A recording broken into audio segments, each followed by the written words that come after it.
Hello and welcome to this edition of Bird's Eye View. Today our student journalists have compiled numerous videos all detailing one topic: pressure. It affects all students, and Gracie Neff and I caught up with some student athletes to see how playing sports and being in school changes things. Attitude, discipline, honor. These are some of the words that line the windows in the Staley weight room.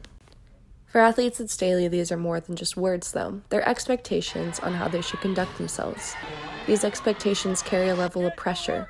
We spoke with star athletes Hayden Gregg and Claire Timian on how pressure plays a role in their sports.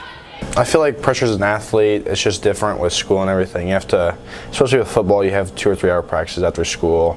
I don't know exactly how long the practices are for other sports, but I know that it kind of gets stressful getting your homework done and getting essays done and stuff like that. I felt pressure in my junior year mostly, just because I was older than everyone else, and I don't know, everyone just expected me to do better. But is pressure good for athletes, or can it be detrimental to their game?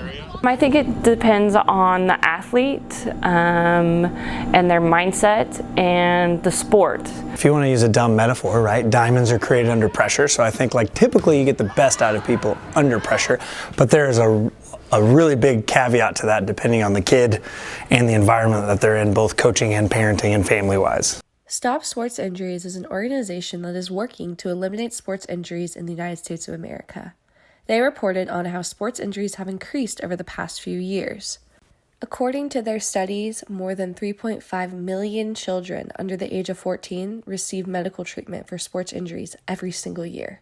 How do sports injuries affect the pressure that athletes already face? I injured my shoulder halfway through my season, and I had to take a little bit of time off, so I was expected to come back, but it took a while. I feel like when you know that a kid is injured, then like you need to take a step back and just look at it from their perspective. Most kids don't enjoy being injured.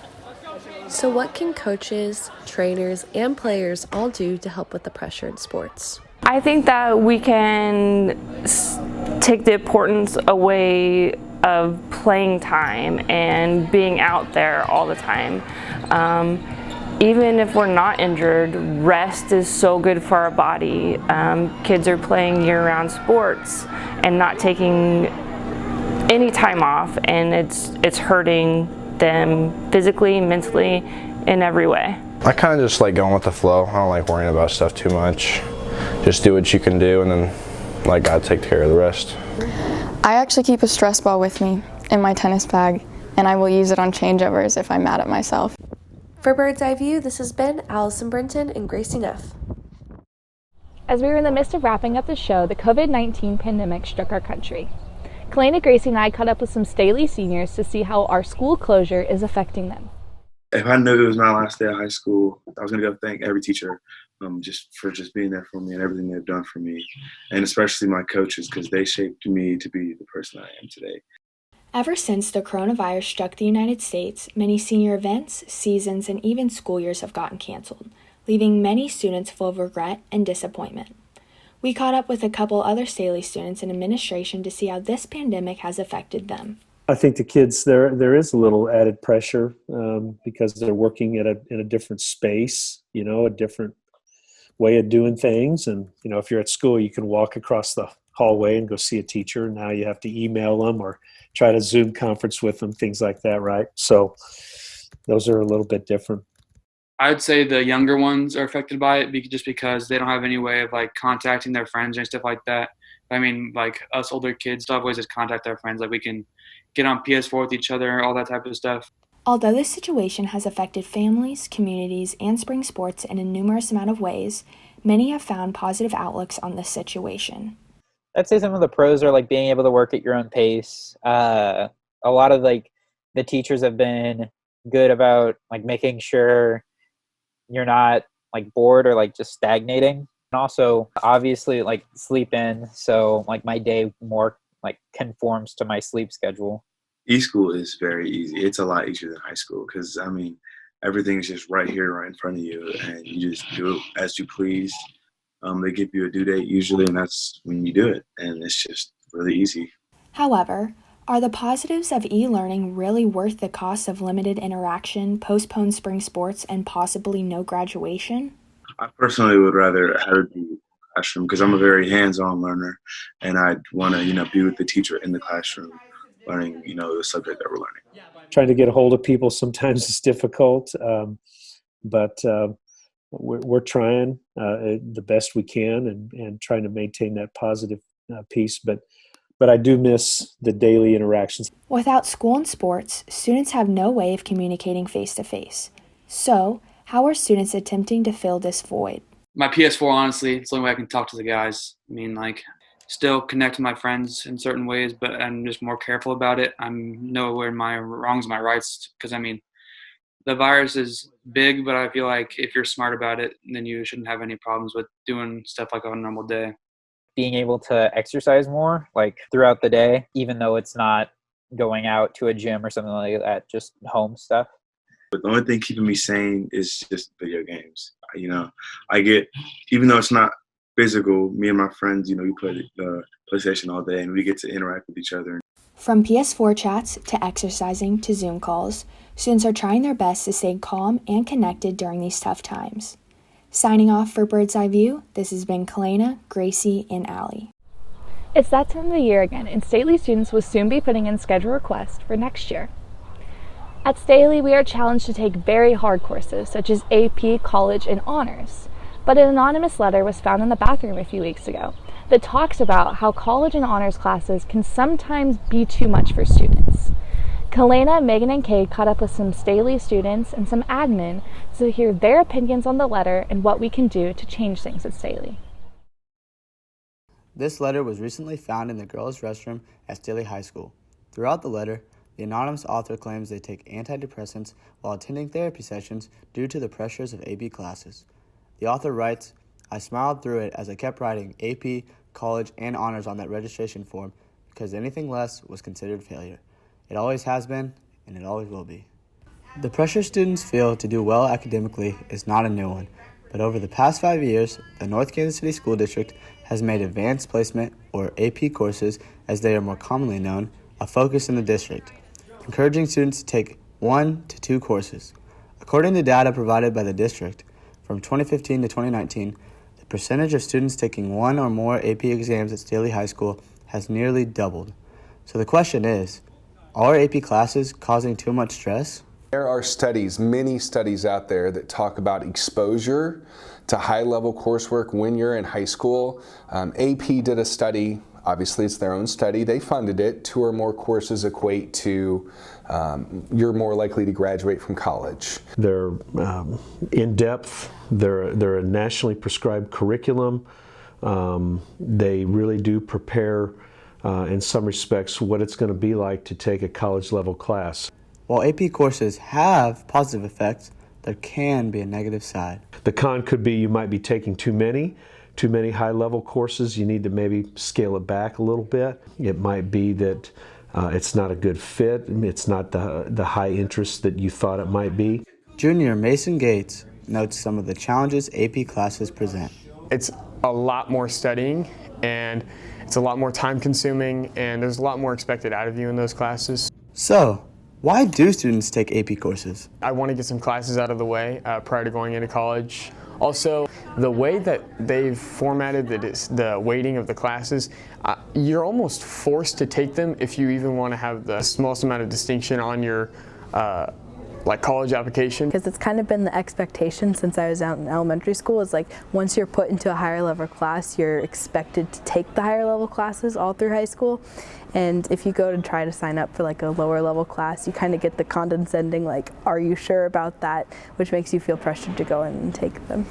For those who are feeling overwhelmed by a demanding academic schedule, Dr. Moss and Mr. Cooey have some advice. There is a balance for our students. I know that there are pressures that we put on students as a school district. And then when you are struggling, there are support structures and people to reach out to so that we can really get to the heart of what the issue is and address that in an appropriate manner for students.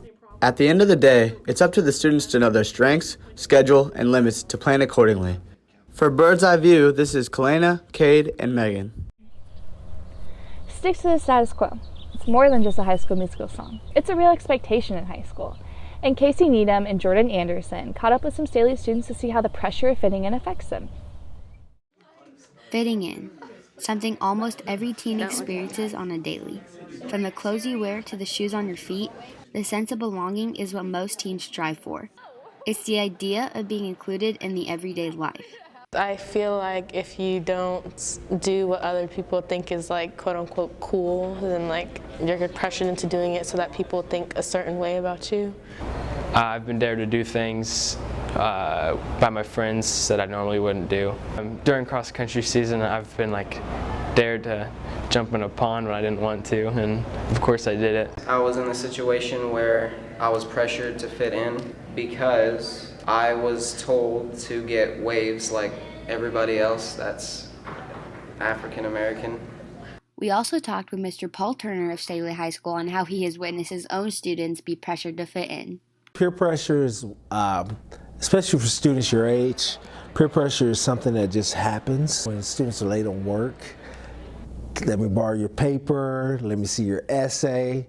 Yes, I've seen students cheat and basically call them out on cheating. Drinking, vaping, and doing drugs has been another unfortunate effect of peer pressure as well. A study published by CBS News indicates that 3/4 of teens between the ages of 12 and 17 that saw their peers partying on social media were likely to do it too. Vaping is like the biggest one now, and I've seen like people like been peer pressured like at parties or something to like into like drinking or like vaping. According to mentalhealth.net, children sense that an important part of their happiness is linked in with how they are perceived and treated by the other children in their network. This is another way of saying that many children are concerned about how others perceive them, and therefore are subject to intense peer pressure. I've seen students become people who they're not. You see that a lot happen. You can see a lot through these hallways too. One-on-one, these guys are great kids, but as soon as their friends come around, their personality suddenly changes. So the question is, what makes fitting in so important to our generation? When they come into high school, they fall into this need of finding a clique to belong to, finding a group to belong to. Life is easier. You already have instant friends, people that you like, and people have the same self-interest that you have. While fitting in may seem necessary now, it's not the most important thing to continue in the future. Just be yourself, because you're not going to benefit from being that social media girl online. Find friends who make you better. If you find friends that make you better, I guarantee life will be easier for you. Signing out for Bird's Eye View, this has been Casey and Jordan. For many high school students, the biggest worry is school, athletics, or clubs and activities. But for some students, they have to financially provide for their families. Samantha and Cooper caught up with some Staley students who work part-time jobs to see how the pressure affects them. From 30 years ago to today, the pressure on students has grown tremendously, affecting students' grades, sleep, and overall mental health, especially on those who have jobs. Yes, it affects my schoolwork because we get off late and I really don't have much time to like go home and finish. We have to go to bed. I do feel pressured between work and school only because it's hard to manage school, work, and then also have free time for myself. Most students are overworked on a weekly basis, affecting their schoolwork. I work 4 to 5 days a week. Work from 4 to 8 most school nights, but sometimes they'll have me close, which is at 9:30, and so I don't have time for homework or hanging out with friends after school. In an article from the New York Times called "Are High School Students Being Worked Too Hard?" it states, "Many teenagers today are so hyped up and stressed out that they are getting only a fraction of the rest they need." I feel pressure between work and school because it's kind of hard to find like a balance between having to get like your work done and then your schoolwork done. There was a lot of pressure because during the Super Bowl, school was still occurring, obviously, and so I had to worry about getting all of my schoolwork done also while I was working and stuff. I definitely have a lot less time to work on projects and homework. However, a small majority doesn't feel the same amount of pressure. Work doesn't really affect my schoolwork unless if I don't get any of it done. Overall, despite the pressure created by jobs, it's up to the students to find a way to manage it all. Signing out for Bird's Eye View, this is Samantha and Cooper. Today we've talked about how pressure affects students. Tate and Victor wanted to show us some ways to cope with pressure and stress in high school. According to the National Institutes of Health, nearly 1 in 3 of all teens ages 13 to 18 will experience an anxiety disorder. As we get older and we have the increased pressure of demanding classes, family obligations, sports, extracurricular activities, and, with most students, a part-time job, it becomes more important than ever to learn how to manage our stress. One such example of a student who fits this mold is junior Nick Bergman. Nick faces the challenge of keeping up with an intense, honors-based class schedule, along with his commitment to band and the school's baseball team. I'm taking like 3 AP classes and I think 3 college classes. Of course, I'm going to be stressed by it. It's a lot of homework and a lot of tests and constant studying. If you don't find ways to cope with stress, you could be like speeding or beating people up to deal with it. So you gotta find a way that's healthy for you. So I just try and relax and take some time for me each day before I go to sleep, do some reading, and it's just kind of how I deal with my stress. School psychologist Janet Manley explains the importance of learning how to manage stress in your teens. It is so important for kids to learn how to do this. This will be a life skill that you will need to be able to do for the rest of your life. It is important to take a few moments every day, think about something else, get a good idea of prioritizing what needs to be done so that you have time to get off by yourself. And everybody's a little bit different. A lot of people like to use exercise. They'll go out for a run or just a walk while they're listening to music. But if you learn to meditate, listen to your breathing, kind of calm yourself down and start thinking about some of those things that are good in your life, it can kind of make the stress go away. So, whether you choose to meditate, read, or just take a moment to yourself, experts say it is important to do so to keep your stress and anxiety under control. For Bird's Eye View and Tate Tolander, this is Victor Cascio. Well, that's all we have for today. Thank you for tuning in to Bird's Eye View, and be sure to check us out on YouTube and follow us on Instagram and Twitter to keep updated with our school events. Thanks for watching. Have a great day.